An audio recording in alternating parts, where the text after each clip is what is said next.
Oke, sebelumnya perkenalkan kami dari kelompok 4 akan mempresentasikan hasil tugas besar kami, yaitu analisis laporan keuangan UMKM Kangen Ortu dengan menggunakan metode cost volume profit. Sebelumnya perkenalkan nama saya Tasya dengan NRP 003 serta rekan-rekan saya Haikal NRP 061, Akila NRP 087, Ezra dengan NRP 086 dan Permonoviana NRP 072. Nah, di sini kami akan membahas apa aja, mulai dari bab 1 yaitu pendahuluan, dan bab kedua tinjauan pustaka mulai dari analisis biaya volume, contribution margin, dan analisis break-even point, serta bab 3 yaitu gambaran umum perusahaan, dan bab 4 analisis dan pembahasan, serta bab 5 yaitu kesimpulan dan saran, dan ditutup oleh daftar pusaka dan lampiran. Nah, masuk ke latar belakangnya ini sendiri, industri kafe di Indonesia berkembang pesat. Didorong juga oleh perubahan gaya hidup masyarakat, hal ini membuka peluang bagi UMKM seperti Kafe Kangen Ortu untuk berkembang. Namun, persaingan yang ketat menuntut strategi jitu, salah satunya analisis keuangan dengan metode cost volume profit. Nah, kenapa kita ambil metode cost volume profit? Karena ini dapat memahami hubungan antar biaya, volume penjualan, dan laba. Nah, dengan pemahaman ini, Cafe Kangen Ortu sendiri dapat menentukan harga jual, jumlah produksi, dan strategi pemasaran yang tepat. Nah, untuk rumusan masalah ini sendiri, kami fokuskan kepada beberapa hal. Yang pertama yaitu berapa sih harga pokok produksi dari UMKM Kangen Ortu, dan yang kedua gimana analisis cost volume profit dari UMKM Kangen Ortu, dan yang ketiga gimana rekomendasi yang dapat diadaptasi oleh UMKM Kangen Ortu sesuai dengan kasus akuntansi manajerial yang udah dipaparkan.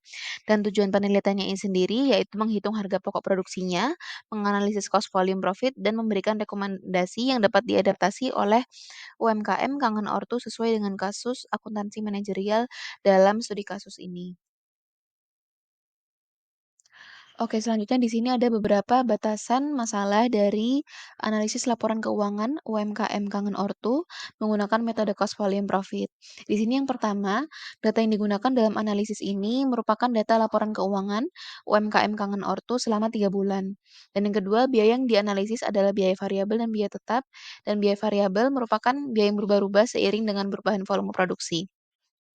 Dan yang ketiga, produk yang dianalisis adalah produk utama UMKM Kangen Ortu, yaitu, rata-rata merupakan kopi dan teh.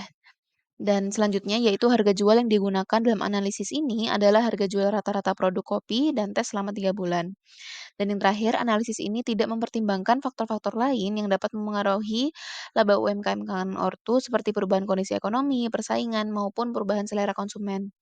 Nah, dengan batasan-batasan berikut, diharapkan hasil analisis cost volume profit ini sendiri dapat memberikan gambaran yang cukup akurat tentang hubungan antar biaya, volume penjualan, serta laba UMKM Kangen Ortu.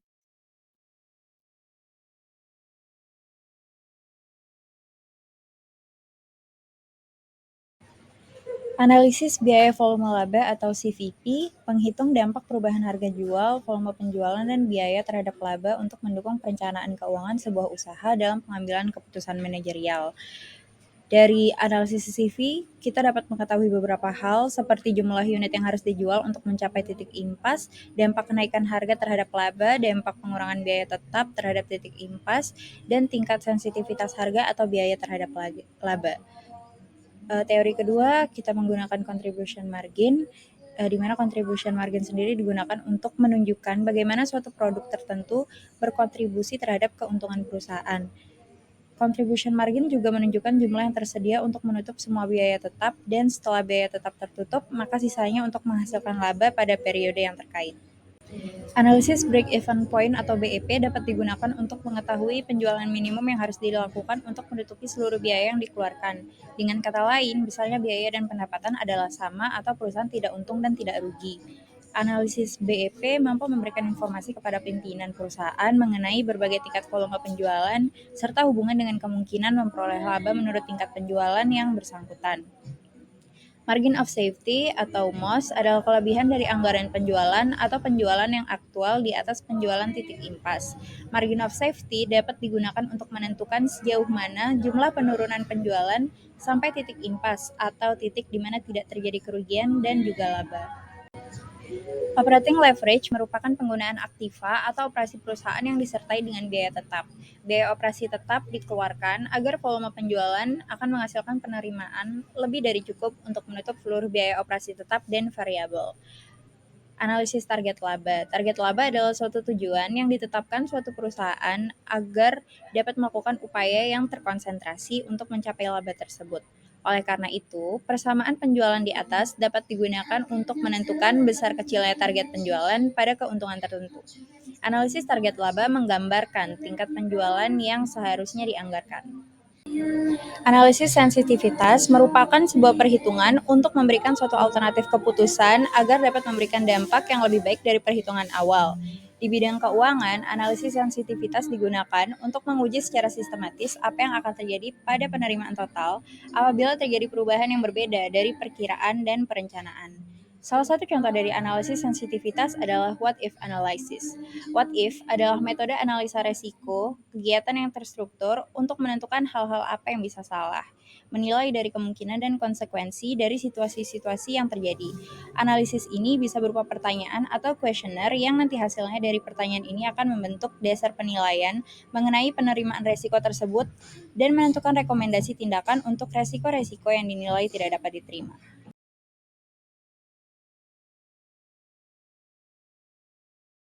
Oke, ini untuk profil perusahaan. Jadi ini ada deskripsi singkat dari UMKM Kangen Ortu. Nah, di sebelah kanan ini ada logo Kangen Ortu. Jadi Kangen Ortu itu merupakan usaha yang masuk kategori UMKM yang bergerak di bidang food and beverage. Nah, pertama kali Kangen Ortu ini didirikan di Surabaya pada tahun 2022. Nah, bentuk usaha yang dibawa oleh Kangen Ortu ini adalah dia menitik beratkan pada penjualan kopi, maka tidak jarang disebut juga dengan coffee shop. Namun nggak hanya menjual kopi saja, Kangen Ortu juga menjual berbagai makanan dan minuman seperti bakmi, kebab, dan minuman rasa lainnya.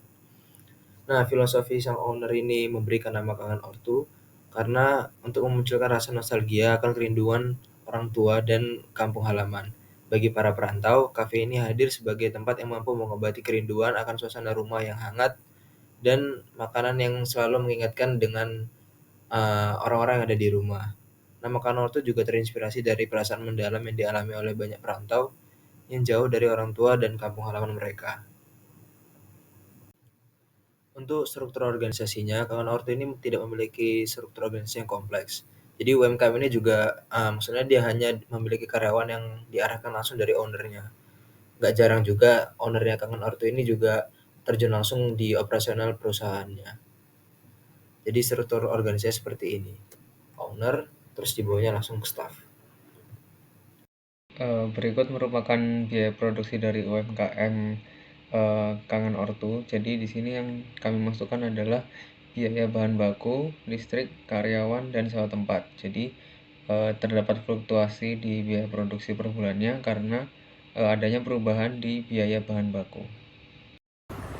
Pada analisis volume penjualan bisa diketahui dari tabel dan juga grafik yang telah ada di samping bahwa pada 3 bulan pertama penjualan mereka, yaitu pada bulan Juli, Agustus, dan September, terjadi kenaikan di mana pada bulan Juli mendapatkan total penjualan sebesar 3.901, kemudian meningkat sampai dengan Agustus dan turun sedikit pada September dengan perolehan 4.361.500 dengan total 3 bulan penjualan adalah 12.619.500. Oke, selanjutnya masuk ke harga pokok produksi. Jadi berikut ini adalah perhitungan harga pokok produksi dari Kangen Ortu dari bulan Juli hingga bulan September. Nah, di bulan Juli itu kita komponen-komponen untuk HPP-nya itu ada biaya bahan baku, listrik, karyawan, dan sewa tempat. Jadi untuk di HPP di bulan Juli itu sebesar 1.979.500. Untuk di bulan Agustus HPP-nya sebesar 2.176.500. Terus untuk di bulan September HPP-nya sebesar 2.040.500 rupiah. Jadi terlihat di sini ada peningkatan dari bulan Juli ke bulan Agustus, kemudian HPP-nya menurun lagi di bulan September. Merupakan laba usaha dari UMKM Kangen Ortu. Jadi dapat dilihat bahwa laba usahanya mengalami peningkatan dari bulan Juli sampai September. Salah satu faktor yang mempengaruhi adalah dari biaya produksinya. Nah, jadi dapat disimpulkan bahwa Kangen Ortu berhasil menghasilkan dan mengevaluasi biaya produksi dengan baik, terutama pada bulan September sehingga usahanya tidak mengalami kerugian. Berikut adalah cash inflow dan cash outflow dari usaha Kangen Ortu selama 3 bulan yang dihitung dari bulan Juli, Agustus, hingga September, di mana di setiap bulan dapat dilihat inflow meningkat dan untuk outflow-nya juga meningkat, sehingga untuk net cash flow pada bulan Juli sebesar 1.921.500, pada bulan Agustus 2.180.500, dan pada bulan September Rp2.321.000. Dari data yang didapatkan pada bulan Juli, Agustus, dan September, kami melakukan proyeksi keuangan untuk 3 bulan ke depan, yaitu untuk bulan Oktober, November, dan Desember, dengan estimasi setiap bulan mengalami peningkatan beberapa persen dari bulan sebelumnya, sehingga ketika ditotalkan net cash flow untuk bulan Oktober sebesar Rp2.550.000, untuk bulan November Rp2.624.262, dan untuk bulan Desember Rp2.509.000. Berikut adalah diagram net cash flow dari usaha Kangen Ortu yang dimulai dari bulan Juli dan diproyeksikan untuk 3 bulan ke depan, yaitu untuk bulan Oktober, November, dan Desember, di mana usaha Kangen Ortu mengalami peningkatan. Contribution margin sendiri merupakan sebuah analisis yang digunakan untuk menunjukkan bagaimana suatu produk tertentu berkontribusi terhadap keuntungan perusahaan.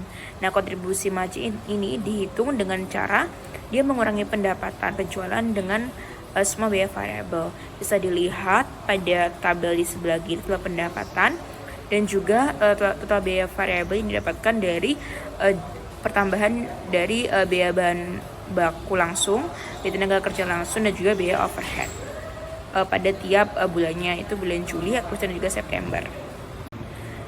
Dengan menggunakan data dari total penjualan dan juga biaya variabel total, maka kontribusi margin dapat dihitung, yaitu dengan mengurangi pendapatan total dengan mengurangi biaya variabel total. Nah, hasilnya adalah pada bulan Juli mendapatkan 2.431.500, kemudian meningkat menjadi 2.650.500, dan juga meningkat lagi sampai dengan September, yaitu 2.798.000.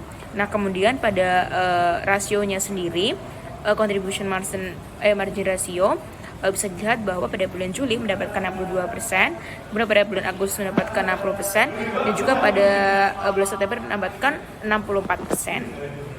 Terus meningkat tiap bulannya.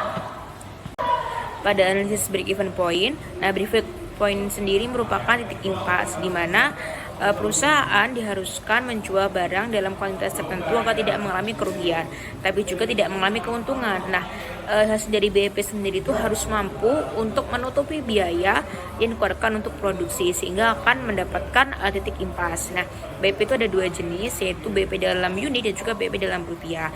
Nah, BEP dalam unit itu dihitung dengan cara harga tetap, biaya tetap dibagi dengan price dikurangi variable cost. Nah, kemudian untuk BEP dalam rupiah dihitung dengan cara fixed cost dibagi dengan 1 dikurangi variable cost dibagi penjualan.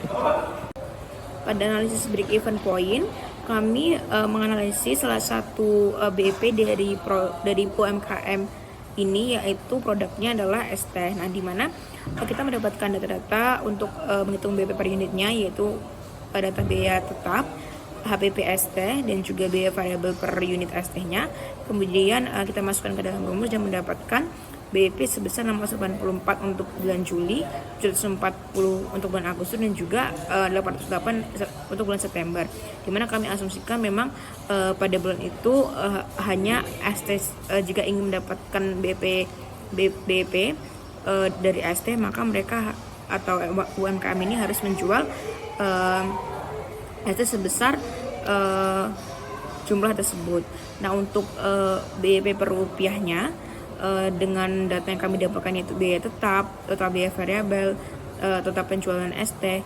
Nah, kami kalkulasikan, kami masukkan ke dalam rumus BEP per rupiahnya dan menghasilkan di bulan Juli yaitu 1.710.000 di bulan Agustus 1.960.000 dan juga di bulan September 1.979.600. Nah, hal ini menunjukkan bahwa jika UMKM ini ingin mendapatkan harga impas atau maksudnya adalah BEP, di mana dia tidak ingin merugi, setidaknya pada bulan itu UMKM ini harus bisa mencapai target penjualan hashtag sebesar pada tabel yang telah kami tunjukkan, seperti itu.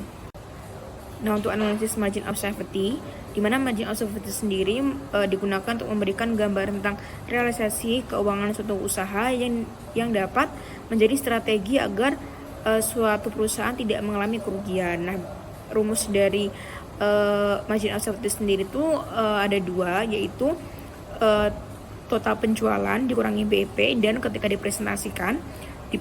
dipresentasekan total penjualan dikurangi BEP dibagi dengan total penjualan dan kemudian dikali dengan 100%. Nah, dimana bisa dilihat bahwa kita memiliki dua data, yaitu total penjualan dan juga BEP dalam rupiah, dan kemudian kita masukkan ke dalam rumus, akhirnya mendapatkan margin safety pada bulan Juli yaitu sebesar 2.191.000, kemudian pada bulan Agustus 2.369.000, di bulan September 2.391.900, dan kemudian kita hitung margin safety rasionya menghasilkan pada bulan Juli margin of safety-nya 56%, Agustus 55%, dan juga pada bulan September mendapatkan 55%. Nah, margin safety ini menunjukkan bahwa UMKM ini berada di titik aman margin sebuah perusahaan atau usaha, seperti itu. Selanjutnya ada degree of operating leverage. Jadi operating leverage ini semakin rendah semakin baik. Tingginya operating leverage menunjukkan bahwa perusahaan memiliki biaya tetap yang lebih besar dibandingkan biaya variabelnya, sehingga dapat meningkatkan risiko karena perubahan kecil dalam penjualan dapat berdampak besar pada laba. Nah, jadi berdasarkan perhitungan tersebut dapat dilihat bahwa DOL-nya mengalami penurunan hingga bulan September. Jadi semakin rendah DOL ini menandakan risiko operasional yang lebih rendah, sensitivitas laba terhadap penjualan juga lebih rendah, dan fleksibilitasnya lebih tinggi. Selanjutnya adalah analisis target laba. Jadi analisis ini melibatkan perhitungan penjualan yang harus dicapai dengan mempertimbangkan biaya tetap, biaya variabel, dan contribution margin ratio.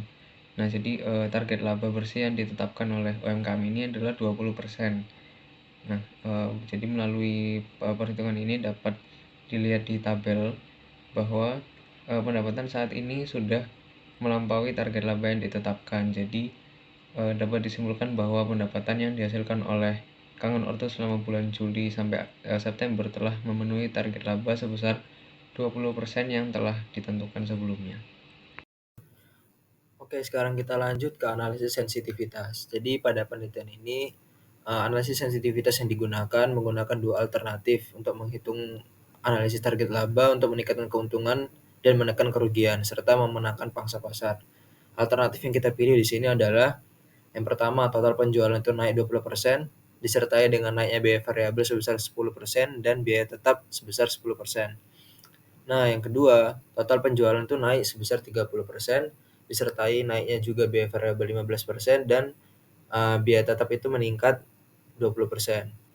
Nah, di sini untuk total penjualannya di bulan September itu sebesar 4.361.000. Kemudian kalau kita pakaikan di alternatif pertama, total penjualannya itu bisa naik 5.233.800 jika total penjualan naik 20%. Kemudian di alternatif kedua, jika total penjualan naik sebesar 30%, maka total penjualan didapatkan itu sebesar 5.669.950.000 dengan syarat biaya variabel di alternatif pertama itu naik sebesar 10% dan biaya tetap di alternatif pertama itu naik sebesar 10%. Di situ biaya variabel di alternatif pertama sebesar 704.550 naik 10% dari 640.500 dan biaya tetapnya juga naik 10% dari 1.400.000 menjadi 1.540.000. Dan kemudian untuk laba ruginya, untung naik sebesar dari 2.321.500 menjadi 2.989.750.000. Nah, jika dipakaikan di alternatif kedua, total penjualannya naik 30%, disertai dengan naiknya 15% dan biaya tetap meningkat 20%. Biaya variabelnya meningkat menjadi 736.575.000, terus biaya tetapnya juga meningkat 20% menjadi 1.680.000. Dan keuntungan yang didapatkan adalah 3.253.375. Nah, manakah yang lebih bagus alternatif yang bisa dipilih? Menurut kita di sini adalah alternatif kedua. Walaupun biaya variabelnya naik lebih besar dan biaya tetapnya juga meningkat lebih besar, tapi total penjualannya juga lebih meningkat lebih besar daripada alternatif pertama. Jadi alternatif kedua ini lebih layak dipilih. Oke, next ada ringkasan tabel perhitungan. Jadi ini adalah ringkasan tabel perhitungan dari semua perhitungan analisis yang udah kita lakukan di bab 4 tadi. Jadi ini ada banyak ya ringkasan perhitungan, ada total penjualan, beban tetap, variabel, terus contribution margin, ada juga BEP unit, BEP rupiah, MEOS, dan DOL. Nah, terlihat untuk bulan Juli, Agustus, dan September, itu dari keseluruhan ringkasan perhitungan, dari laporan keuangan Kangen Ortu ini terjadi peningkatan, khususnya mungkin untuk total penjualan. Begitu. Untuk yang ringkasan-ringkasan lainnya bisa dilihat seperti di slide ini. Oke, selanjutnya kesimpulan yang dapat kami ambil dari UMKM Kangen Ortu selama periode 3 bulan terakhir, dapat dilihat tren yang positif dan kenaikan laba yang cukup konsisten. Dari bulan Juli mencapai sejumlah 3.901.000, kemudian meningkat menjadi 4.357.000 di bulan Agustus, dan mencapai 4.361.000 di bulan September. Nah, tren positif ini menunjukkan bahwa kinerja keuangan UMKM Kangen Ortu semakin membaik. Hal ini dapat menjadi indikator potensi kafe untuk mencapai target labanya di masa depan. Untuk sarannya sendiri, kami melihat, dari analisis yang telah dilakukan oleh kelompok bahwa, UMKM Kangen Ortu perlu memilih strategi alternatif yang telah disediakan dengan fokus kepada harga jual yang telah dianalisis menggunakan metode analisis cost volume profit, serta melakukan riset pengembangan produk untuk menghadirkan produk baru yang menarik bagi pelanggan. Dan juga UMKM Kangen Ortu perlu meratakan fokus di sektor lainnya, serta mengelola sumber daya manusia yang akhirnya akan berdampak kepada perusahaan serta penjualan.